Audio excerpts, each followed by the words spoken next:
Hi everyone, this is Sarfraz from Aristotle Prep, and we are looking at question 16 from the OG 13 RC chapter. In case you haven't understood this passage properly, please watch the video for question 14 where I discuss the passage in great detail. So the question says, it can be inferred from the passage that the scholars mentioned in line 24 believe which of the following to be true. So I'll quickly go back and check in line 24.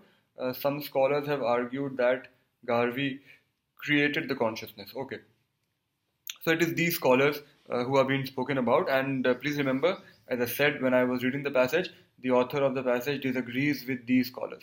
The scholars believe that this revitalization movement was started by Garvey. So that is basically the answer to the question. Now I'll go through the options. A says, revitalization resulted from the political activism of returning African American soldiers. Absolutely not. These scholars don't believe that.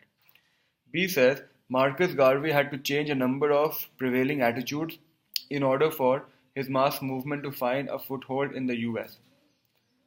I hold on to it, and the reason I'll hold on to it is because it makes Marcus Garvey in charge.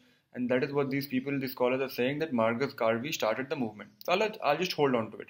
C says, the prevailing sensibility of the African American community provided the foundation of Garvey's political appeal. This is absolutely correct, but this is not what those scholars believe. This is there in the first paragraph of the passage, but not the scholars' opinion, so don't get confused, which is why C gets eliminated. D says, Marcus Garvey hoped to revitalize consciousness of cultural and historical identity. He did not just hope. These scholars believe that he did start that movement.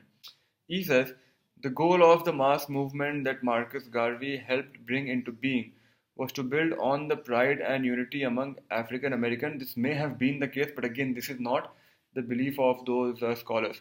So the belief of the scholars is that Marcus Garvey started the movement. The only option that makes Marcus Garvey in charge of whatever was happening is option B. While you may say the passage makes no mention of the fact that he had to change attitudes, it's an inference question. And the point is, if Marcus Garvey started the movement, he must have had to, or he most likely would have had to change prevailing attitudes. So B is the best of the lot, and that's the option that you should go with.